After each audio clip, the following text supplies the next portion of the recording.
Bonjour, aujourd'hui je suis contente d'être avec Stéphanie Grange, la relaxologue certifiée. On va aborder le thème qui est très important d'aujourd'hui, dont on parle beaucoup, c'est le thème du stress. Et Stéphanie, j'aimerais vous poser la première question. Qu'est-ce que c'est le stress en fait et pourquoi c'est tellement important? Alors, le stress, c'est simplement la capacité d'adaptation à toute sollicitation extérieure. Et puis finalement, notre corps est contraint au quotidien de s'adapter. Chacun a des ressources différentes. Et le stress devient omniprésent, que ce soit sur un lieu de travail, à la maison, une vie sociale. Donc à chacun doit réussir à gérer tout ça.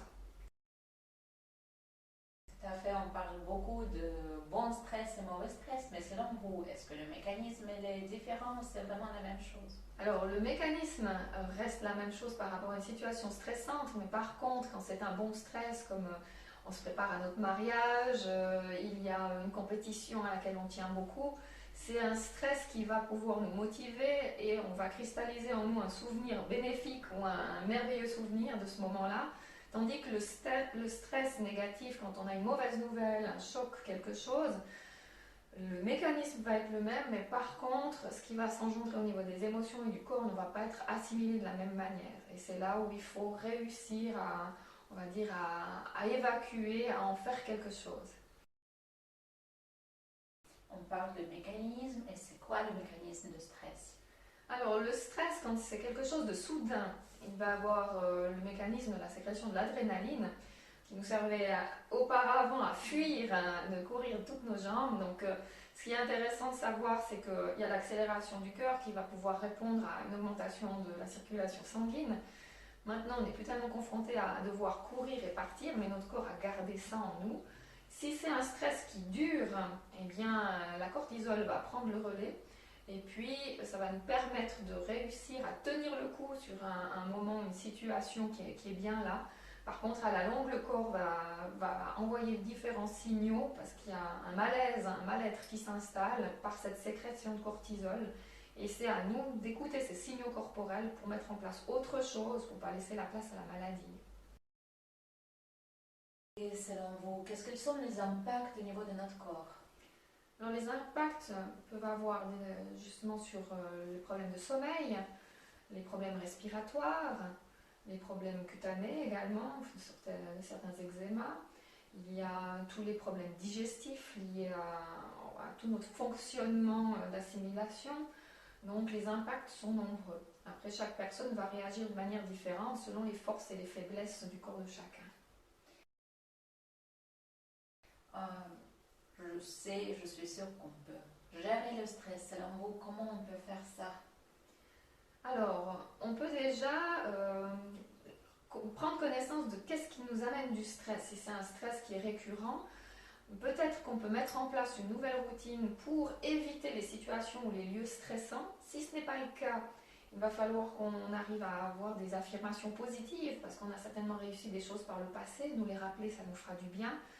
Et puis, tout simplement mettre en place un système peut-être respiratoire qui permet de nous apaiser durant cette sollicitation qui est négative et routinière. Mais il faut en tout cas prendre en cause ce stress qui amène quelque chose de négatif en nous et ne pas juste le subir. Il faut à nous mettre en place quelque chose pour qu'on ne le subisse plus, mais qu'on arrive à en faire quelque chose. Merci beaucoup. Et dans votre pratique, vous avez centaines de techniques, je suis sûre et certaine. Est-ce que vous pouvez donner quelques-unes qu'on peut appliquer tout de suite, dès aujourd'hui? Alors, il y a différentes techniques. C'est clair que la relaxation, il y a relaxation corporelle, respiratoire, des visualisations. Mais tout de suite, déjà, prendre le temps de respirer. Si on est dans un lieu stressant, on peut s'isoler, s'écarter de ce lieu, ce sera déjà une bonne chose. Puis prendre le temps d'inspirer et d'expirer pleinement, sans inconfort. Au début, on peut se faire aider par un thérapeute qui nous accompagne, puis mettre en place cette routine respiratoire dans le moment où on en a besoin. On peut aussi compter le nombre de secondes que l'on tient à l'expiration, que l'on tient à l'inspiration, car on va se concentrer sur quelque chose lié à l'intérieur de nous-mêmes, qu'on arrive à gérer, et ça amène justement beaucoup plus de sérénité, qu'on arrive à gérer cette respiration. Il y a la possibilité d'apporter de la chaleur à son corps. On sait combien le soleil réchauffant nous amène du bien-être, mais si c'est un jour où il pleut, où il neige, eh bien, on va pouvoir simplement frotter nos deux mains, ressentir la chaleur, peut-être apposer au niveau du ventre, du cœur, pour amener de la chaleur en nous. C'est un moment où on pense à nous et on s'apporte quelque chose de bienfaisant, de confortable. Et puis, une technique qui est absolument géniale, si vous êtes dans une situation stressante, amenez votre concentration. Essayez de, je sais pas, regarder quelque chose en face de vous, d'y voir les détails. Si vous avez un paysage ou un arbre ou une plante, regardez-la dans les détails, les couleurs, grandeur, la structure, la texture. Et du fait de se concentrer sur autre chose, vous allez pouvoir vous apaiser sur ce moment qui vous est désagréable. Génial. Alors oui, en effet, la chaleur, elle détend les muscles également. Donc oui, c'est une chose à appliquer. Et la nature, il n'y a rien d'autre qui détend plus que la nature, j'imagine. En parlant de détente, on attend beaucoup de l'importance de la relaxation. Est-ce que, selon vous, à quel point c'est important? Alors, la relaxation, c'est intéressant de la comprendre et de la vivre surtout, car il y a le lien entre le tonus musculaire, les émotions et la respiration. Si on influe positivement sur un de ces trois aspects, nous allons influencer les deux autres de manière positive également.